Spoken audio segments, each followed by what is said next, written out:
é a maior aeronave de passageiros do mundo. E uma das máquinas mais complexas já construídas. Tão inteligente que é praticamente capaz de voar sozinha. Então, o que poderia dar errado? Em 5 segundos, parecia que a gente estava mergulhando do céu. Na era do voo computadorizado, o que pode ser feito quando os sistemas falham? Ficamos sem nada, só tínhamos os manetes. Uma falha Começou literalmente com um barulho. leva a outra. Perdemos o sistema hidráulico. Falha nos sleds, falha no aileron esquerdo. Foi uma situação de vida ou morte. Se os pilotos confiarem totalmente nos sistemas, o que farão quando os sistemas falharem?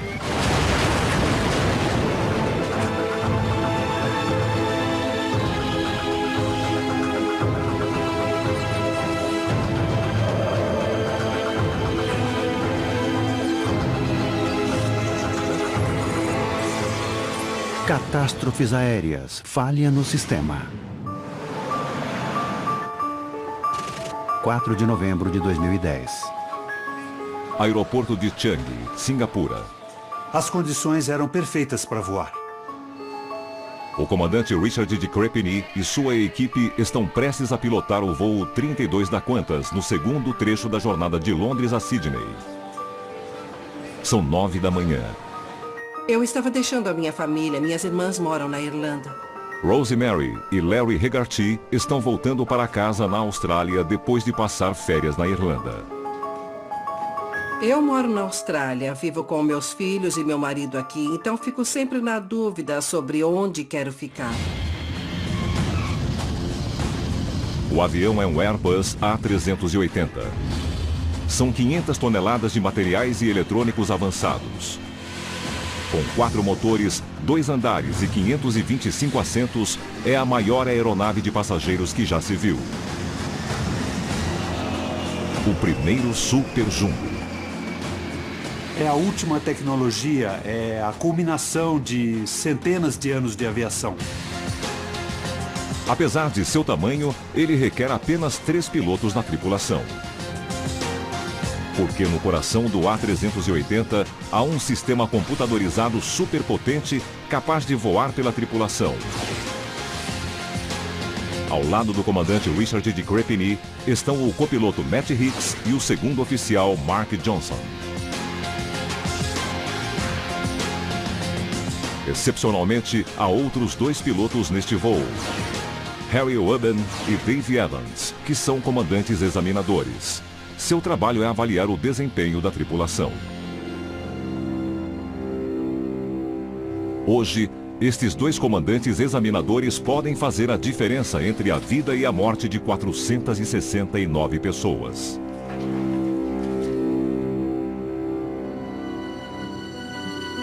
Antes da decolagem, ele perguntou: está feliz? Todo mundo feliz? E eu sim, só não caia. O Qantas 32 levanta voo do aeroporto de Changi pouco antes das 10 da manhã. Senhores passageiros, permaneçam com cintos afivelados. Eu estava totalmente relaxada porque eu adoro voar. Tudo transcorre normalmente no silencioso superjato enquanto ele ganha os céus de Singapura.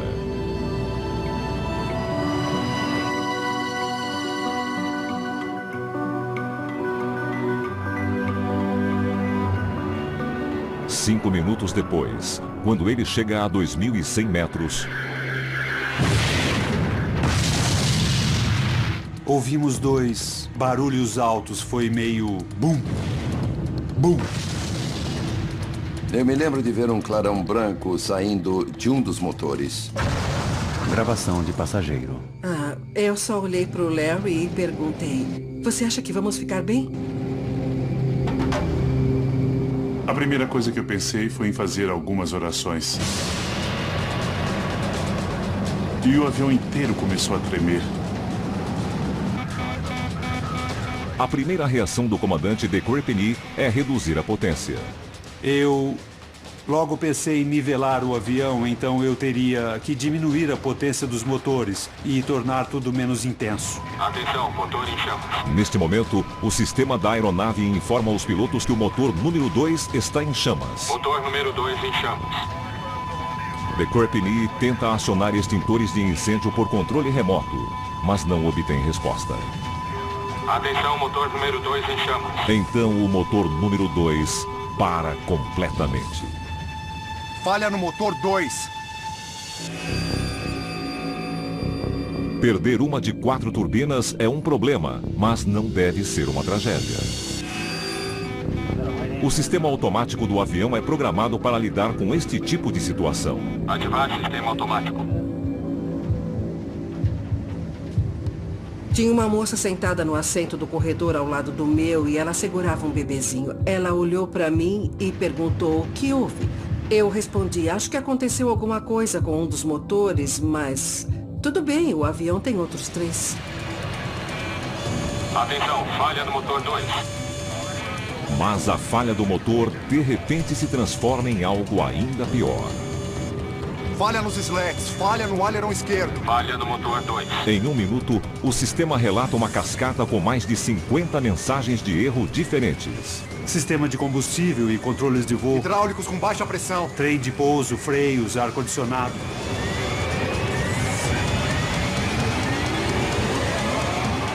Agora o problema com o motor número 2 começa a se espalhar.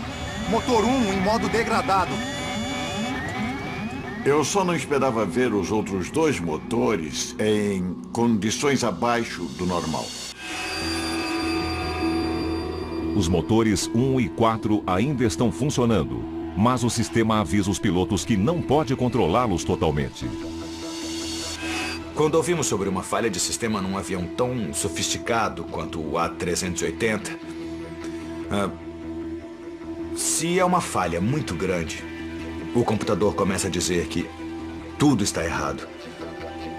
E no caso do voo da Qantas, um monte de coisas de repente deu errado.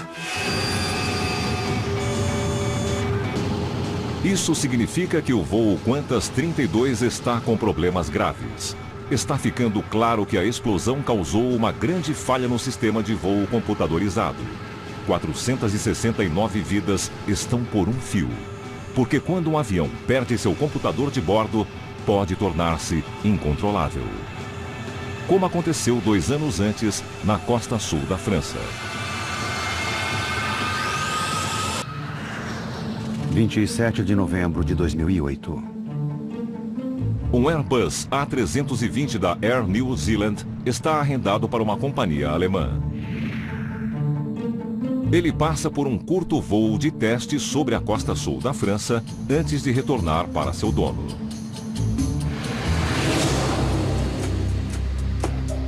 Na cabine de comando, Norbert Capel e Theodor Katzer, pilotos da Excel Airways.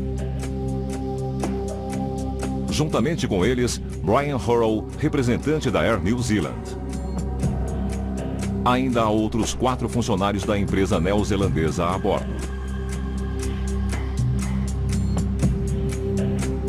Assim como seu primo maior, A380, o A320 voa com sistemas de computação altamente sofisticados. Como parte do procedimento de devolução, a tripulação precisa testar uma das funções mais importantes, a proteção contra stall. O A320 foi projetado para nunca estolar.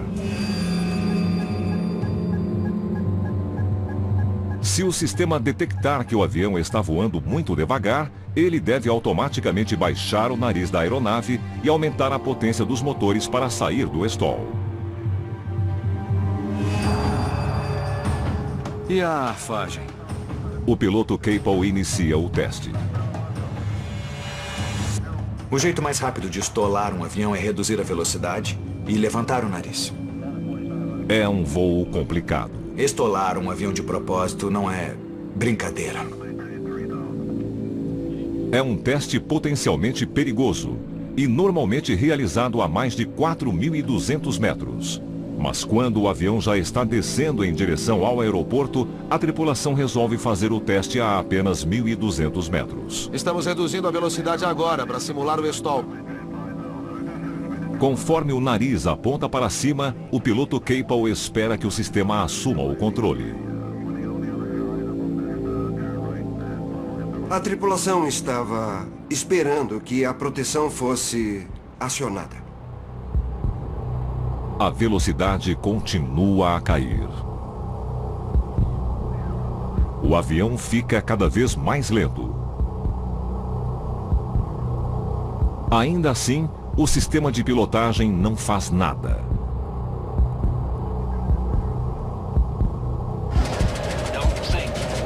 Então a aeronave começa a entrar em stall. O sistema de vibração do manche dispara. O avião balança violentamente para a esquerda e para a direita. O comandante logo aplicou potência total e deu uma abaixada no nariz com um side stick. A potência extra nas turbinas deve tirar o A320 do stall. O nariz do avião começa a apontar para baixo. Mas então, para. O avião não estava respondendo como deveria.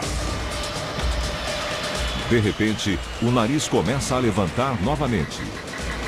Está arfando para cima!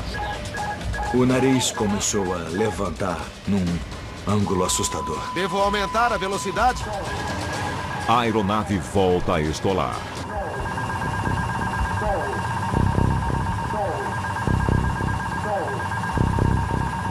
E ficou sem sustentação.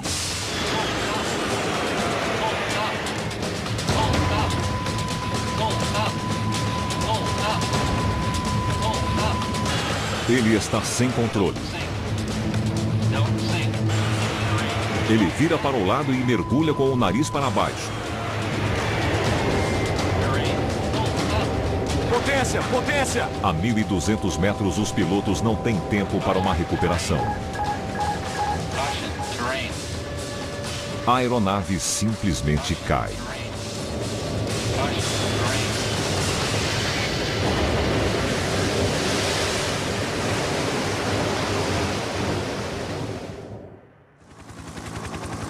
O A320 chocou-se contra o mar Mediterrâneo, matando todos a bordo.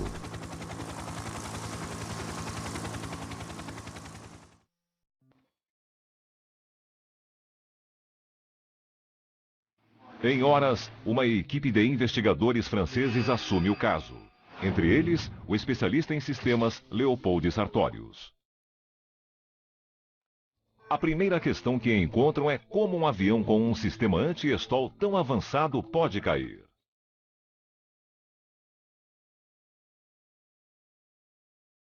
Sem os relatos de sobreviventes, os investigadores dependem das caixas pretas para explicar o que aconteceu.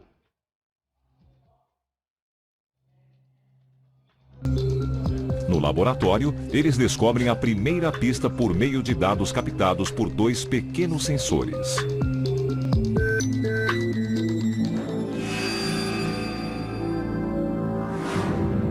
Estes sensores são diretamente ligados ao computador de bordo da aeronave e são uma parte essencial do sistema de proteção contra stall.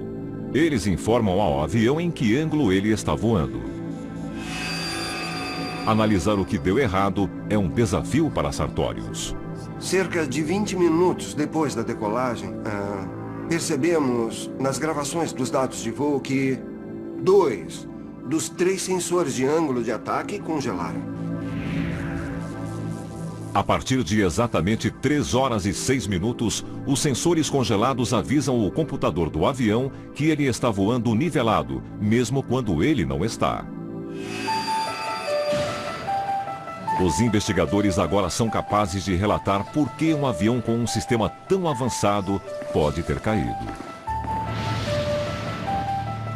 A 1.200 metros, o piloto Capel iniciou o teste de stall. Ele inclinou o nariz para cima e reduziu a potência para diminuir a velocidade do avião. Ele acredita que o computador de bordo está monitorando corretamente cada movimento da aeronave. Conforme ele reduz a velocidade do avião para o teste de stall, o computador automaticamente coloca o estabilizador horizontal na posição correta para o voo em baixa velocidade. A velocidade continua a cair.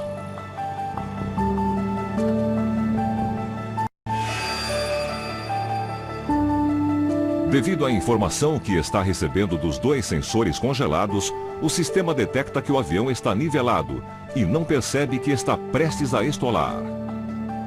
Por isso, o piloto esperou até ser tarde demais. Quando o aviso de stall dispara, o sistema já não consegue lidar com as informações conflitantes. Podemos dizer que o computador não ficou feliz com o que aconteceu. O computador desiste e devolve o controle às mãos de Cable.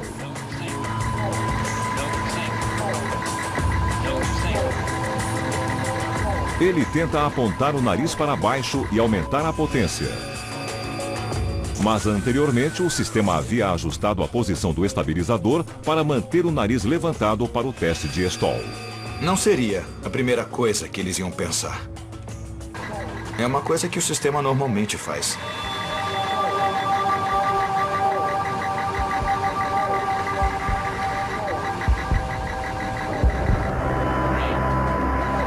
O avião estola novamente, inclina-se para um lado e mergulha no Mediterrâneo.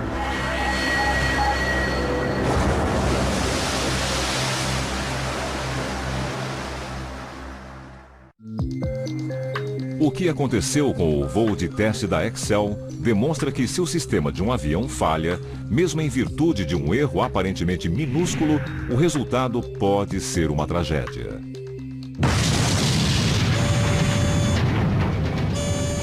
Dois anos depois, nos céus acima de Singapura, o voo Qantas 32 está com problemas sérios. Os pilotos enfrentam muito mais do que um sensor defeituoso. Falha no motor 2. Depois de uma grande explosão, eles começam a notar falha após falha. Falha nos slats, falha no aileron esquerdo. Apenas 6 minutos após a decolagem, um motor está apagado e outros dois estão funcionando manualmente. Motor 1 em modo degradado. O sistema informatizado começa a dar uma interminável série de avisos. Motor 4 em modo degradado. Os avisos começam a contradizer um ao outro. A tripulação percebe que o poderoso sistema não pode mais controlar a aeronave. Fiquei com o polegar na maior parte do tempo, desligando os alarmes. Não dá pra pensar com um alarme disparado na sua cabeça. A tripulação se esforça para entender o que está acontecendo. Nenhum dos pilotos foi treinado para uma pane total no sistema. Individualmente tudo era controlável, mas nós não treinamos uma coisa de cada vez. Falha nos slats. Sem o sistema computadorizado para ajudar, o avião fica praticamente incontrolável.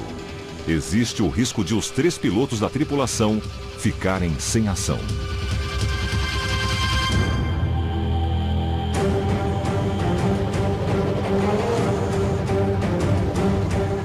Felizmente, na cabine de comando estão 2 dos comandantes mais experientes da Qantas, Dave Evans e Harry Webben. Eles estão a bordo para analisar o desempenho da tripulação. Os 5 pilotos dividem as tarefas entre si. O comandante de Courtney concentra-se em pilotar o avião. O copiloto lê as mensagens de erro. Avisos do trem de pouso e do velocímetro. Então, ele e o segundo oficial respondem aos avisos. Na confusão das mensagens discrepantes, a experiência dos 2 comandantes é essencial. Eles ajudam a tripulação a tomar decisões que o sistema não pode mais assumir. Eu peço desculpas. Estamos com um problema técnico no motor número 2.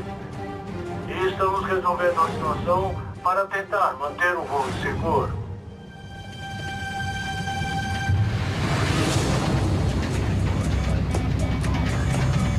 O comandante de Courtney percebe que precisa pousar a aeronave o mais rápido possível. Os pilotos concordam que a melhor chance é voltar ao aeroporto de Changi, em Singapura. Viramos à esquerda, fomos em direção ao norte e voltamos para o aeroporto. Mas eles estão pilotando o maior avião do mundo, que está seriamente danificado e cheio de combustível. Isso significa que terão que aterrissar rapidamente e acima do peso. Há o risco de passar da pista de pouso. Então eles tentam calcular a chance de pousar no aeroporto de Changi usando os dados do computador de bordo. Com a quantidade de falhas, ele não era capaz de fazer um cálculo. O computador não ajuda. Eles tentam outra abordagem. O sistema não conseguia calcular o que os pilotos precisavam, porque era uma situação anormal. O avião tinha sido extremamente danificado e, essencialmente, os números não faziam sentido. Aí, a tripulação usou um plano de contingência. Eles chegam a uma minúscula margem de erro. De uma pista de 4.000 metros, íamos precisar de 3.900 metros. Tínhamos só 100 metros extras. Mas é somente um palpite calculado. Se os pilotos estiverem certos, a aterrissagem será incrivelmente apertada. Se não, pode ser uma catástrofe.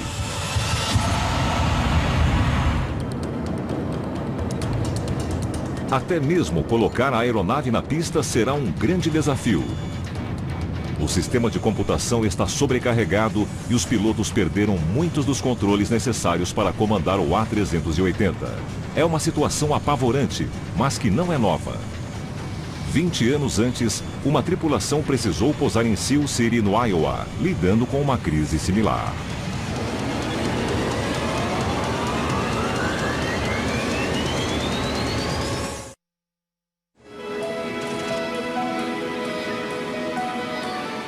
Denver, Colorado. O DC-10 da United Airlines prepara-se para decolar rumo a Chicago. Os pilotos não fazem ideia de que este voo os transformará em heróis da aviação. Al Haynes é o comandante do voo 232. Vamos fazer o checklist. Interruptor de bateria, ok. Bill Records é o copiloto. O tempo estava bom, nós esperávamos que o voo fosse normal. Seletor reserva, ok. Dudley Devorak, o engenheiro de voo. Sistema hidráulico? Os hidráulicos estão ok. Jane Brown, a comissária de bordo-chefe, está cuidando de 285 passageiros, incluindo 52 crianças, numa promoção especial no Dia das Crianças. Obrigado, Torre. Tenham um bom dia. É isso, senhores. Vamos lá.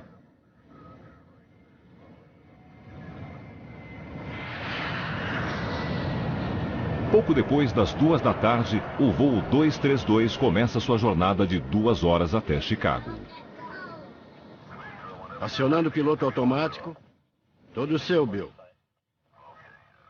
A viagem vai ser tranquila. A viagem estava tranquila, tudo corria bem. Estávamos voando fazia 1 hora.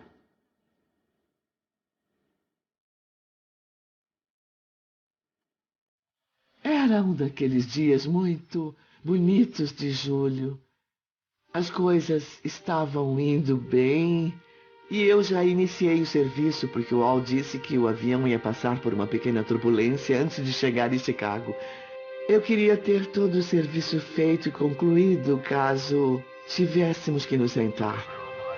Às 3h16 da tarde, os pilotos fazem uma leve curva à direita.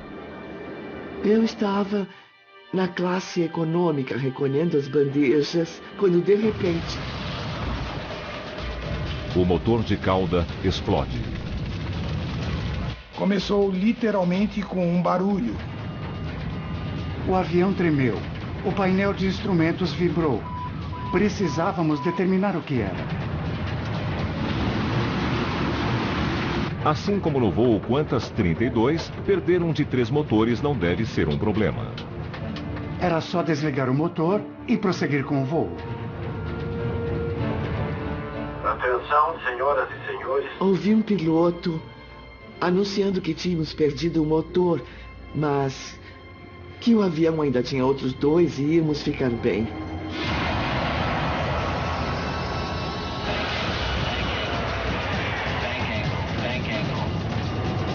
De repente, a aeronave começa a inclinar-se acentuadamente para a direita. Os pilotos tentam corrigir, mas não dá certo. Os pilotos percebem que estão encarando muito mais do que apenas uma falha em um motor. Sistema 1, pressão 0. Motor 2 em chamas. Eu assumo, Bill. Sistema 2, pressão 0. Sistema 3, 10%. A explosão do motor danificou as linhas hidráulicas usadas pelos pilotos para mover os controles de voo. Agora o sistema 3 também está a 0%. Perdemos o sistema hidráulico. Assim como no voo Qantas 32, os pilotos perderam os controles necessários para pilotar o avião. 232, we just lost number 2 and some hydraulics. Airplane is emergency controllable here. Disseram que isso não podia acontecer, que era impossível por causa da maneira como o avião é projetado.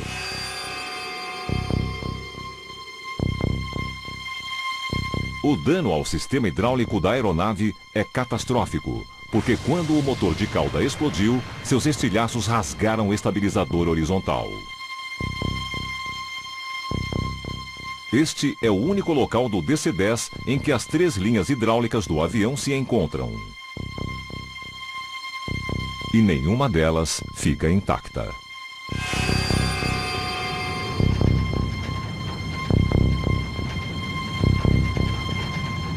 Depois de um tempo percebemos que ficamos sem nada, só tínhamos os manetes de potência e não somos treinados para voar assim, nós não sabíamos o que fazer. 232, we're just having trouble controlling the airplane right now. De alguma maneira, os pilotos precisam encontrar um meio para manobrar o avião usando os únicos controles que sobraram, os manetes, que ajustam a potência nos 2 motores restantes. Ninguém ensina a pilotar um avião sem sistema hidráulico, não podemos perdê-lo. Então nunca treinamos e nunca simulamos, é uma coisa estranha para nós. O que sabemos sobre a aerodinâmica básica é que aumentando a potência em um único motor, conseguimos levantar uma asa. E baixando a potência no outro motor, baixamos a asa correspondente. E variando a potência dos motores, tentamos manter o avião nivelado. Viramos o avião aumentando a potência de um lado um pouco mais do que o outro. Para virar à esquerda, eles aumentam a potência da turbina direita.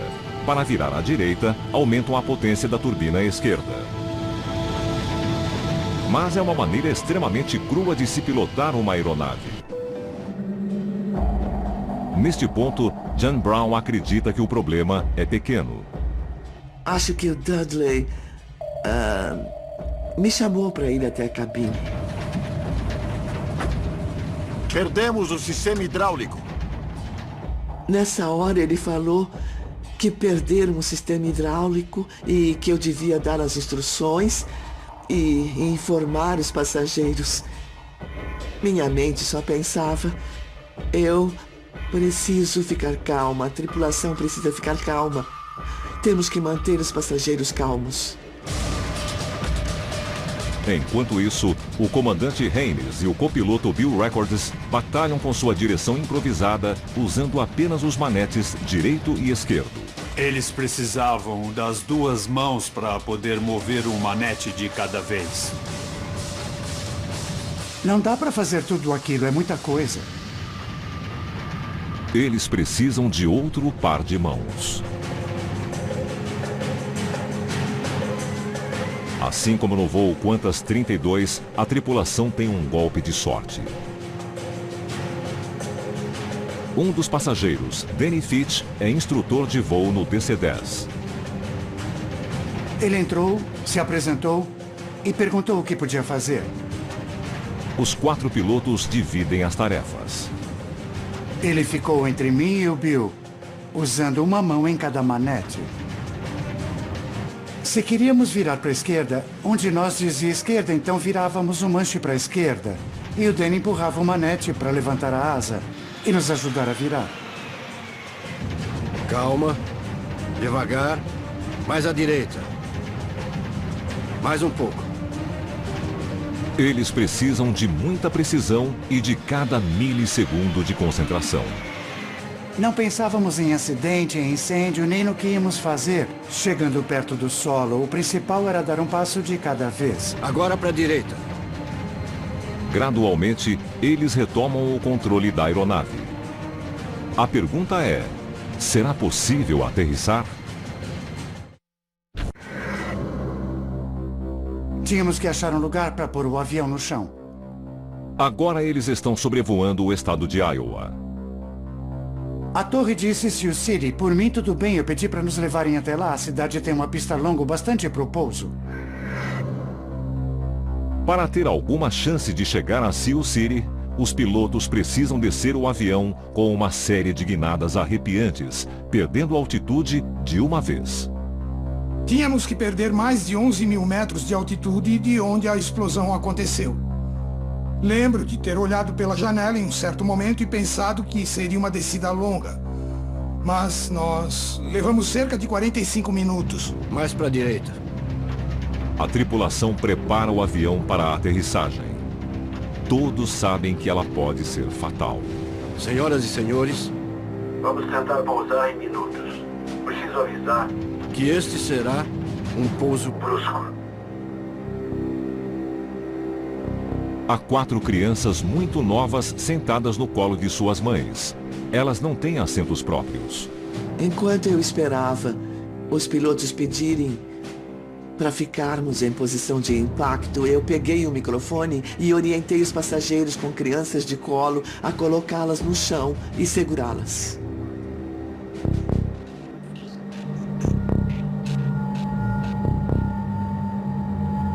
Eu estou dizendo isso agora e pensando comigo, deve ter sido a coisa mais ridícula que eu já falei na vida.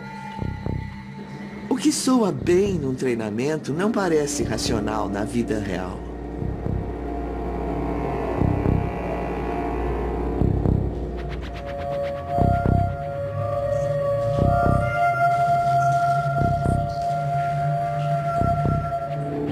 Gravação real.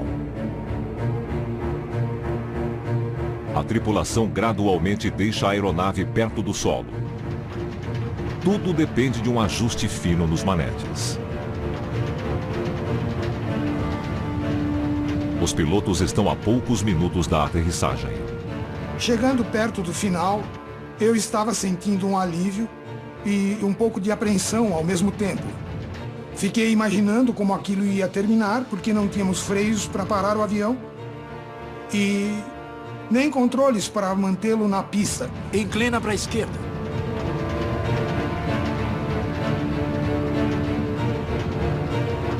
Estávamos descendo muito rápido.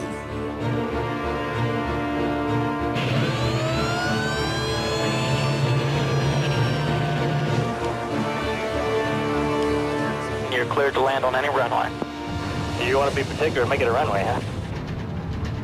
Queríamos chegar a Iowa e pousar em segurança. E ele queria que o avião pousasse numa pista específica. Aí é demais. Danny ajusta os manetes direito e esquerdo, tentando alinhar o avião à pista de pouso. O avião estava rápido. Puxa o manete para trás até o fim, o esquerdo. Para trás. Eu pedia para o Danny reduzir a potência e ele dizia que não dava porque isso faria o avião virar. Puxa o esquerdo. Até o fim.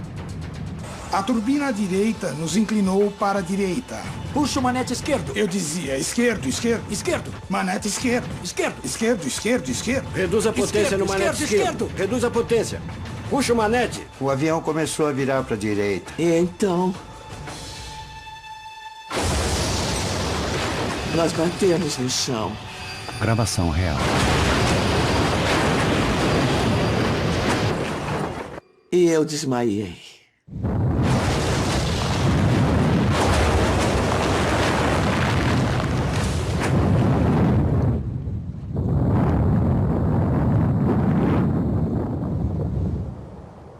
O voo 232 finalmente para em um campo ao lado da pista de pouso. Eu ouvi o Bill falando com Danny e ouvi o Dudley. E nenhum outro barulho. Ficou bem silencioso. Os 4 pilotos que estavam na cabine de comando sobrevivem, assim como Jane Brown.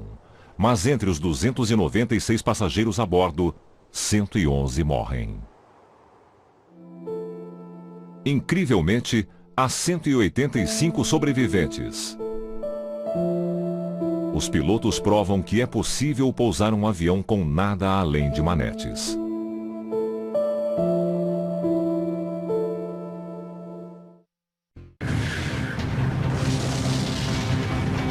A tripulação a bordo do voo Qantas 32 de Singapura a Sydney enfrenta um desafio similar. Motor 1 em modo degradado. O sistema de computação do avião está em colapso. Os pilotos perderam praticamente todos os controles de voo, mas de alguma maneira precisam encontrar um meio para pousar no aeroporto de Changi, em Singapura. 469 vidas a bordo do enorme A380 correm risco. Quando a turbina explodiu, os estilhaços do motor passaram pela asa, onde danificaram linhas elétricas e linhas hidráulicas. E perder o sistema faz muita diferença em relação ao controle que a tripulação consegue ter sobre o avião. Gravação real. Para piorar, o avião está cheio de combustível, 50 toneladas a mais do que o indicado para um pouso seguro. Eu tive que ser o mais delicado possível com o avião. Mas ser delicado é incrivelmente complicado. Normalmente o sistema controla a aeronave e sem ele é difícil corrigir a mais leve inclinação para a direita ou esquerda. Os slats danificados dificultam a frenagem do avião para o pouso. Controlar a velocidade será um desafio enorme. Então o comandante de Courtney recorre à mesma solução usada pelos pilotos do voo da United Airlines. Ele usará os manetes para manobrar a aeronave. O motor número 2 está desligado, mas ele ainda conta com um uso limitado das turbinas 1 e 4 e ajusta ambas com a mesma potência. Isso deve impedir que o avião gire para a esquerda ou direita.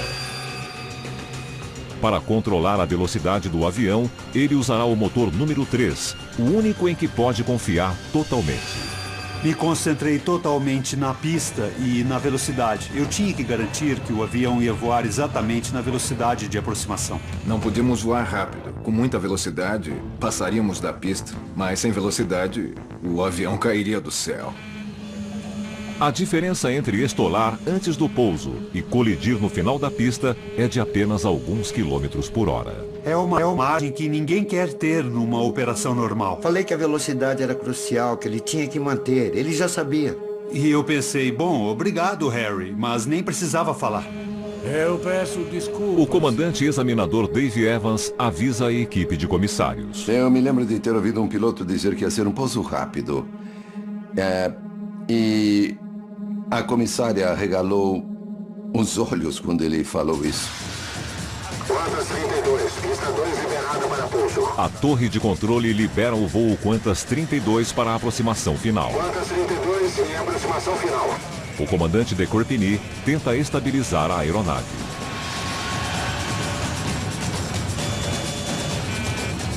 A apenas 150 metros do solo, o alarme de stall dispara. O avião está muito lento, mas é tarde demais para desistir. Empurrei o manete de potência do motor 3 e o alarme de stall desligou. Mas a velocidade ainda é um problema. Eu ficava dizendo pro Léo, está muito rápido, está muito rápido. Assim que tocamos no chão, o avião virou de leve para a direita. Então eu pensei, isso não é nada bom. Não parecia que o avião estava perdendo a velocidade. Ele continuou muito rápido o tempo todo. Como os freios automáticos não estão funcionando, de Crepini recorre à força bruta. O sistema de freios automáticos não funcionou, então ele enfiou os pés nos pedais para frear com a própria força. E eu falei, freios, e ele disse, eu sei, e eu, então pisa.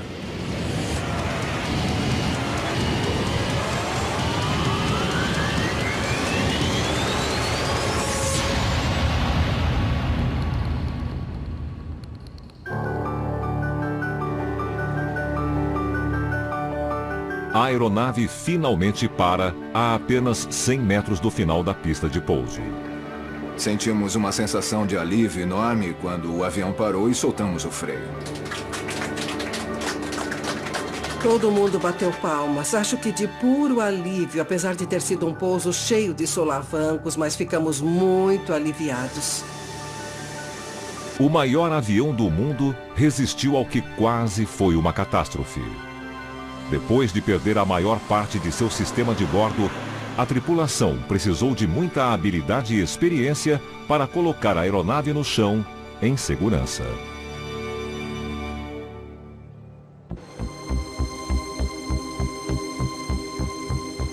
Para os investigadores, a grande dúvida é por que o sistema computadorizado havia falhado tão catastroficamente. Para descobrir, eles se concentram no ponto em que o problema começou, a explosão do motor número 2. Ficou claro, nos primeiros momentos, que houve um tipo de incêndio provocado por um óleo. Trabalhamos com rapidez para tentar estabelecer como essa sequência de eventos poderia acontecer. Eles logo identificam uma rachadura em uma pequena tubulação de óleo. Houve uma rachadura em um cano de óleo e isso respingou óleo dentro da cavidade do motor. Os investigadores percebem que o óleo provocou um incêndio que causou a explosão do disco da turbina. Os estilhaços letais da explosão voaram em direção à asa mais rápido do que a velocidade do som. Mas, mesmo este impacto violento, não deveria ter causado a falha do avançado sistema de controle do A380. Os sistemas são projetados com suportes contra esse tipo de situação. Porém, a explosão causou um dano grave ao sistema de computação. Ao ter fiações e linhas hidráulicas vitais cortadas, o computador não resistiu.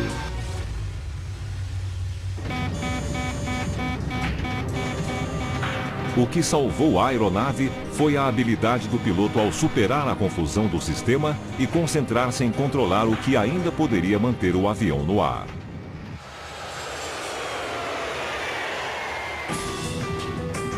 Não há dúvida de que os sistemas automáticos tornam os aviões modernos mais seguros e mais fáceis de pilotar.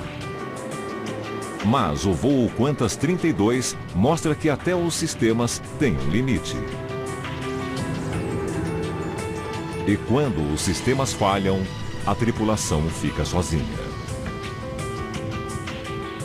Por pura sorte, nos voos da Qantas e da United Airlines, havia mãos extras a bordo para ajudar a solucionar o problema. Quando os sistemas automáticos falham, somente a habilidade dos pilotos é capaz de aterrissar um avião em segurança.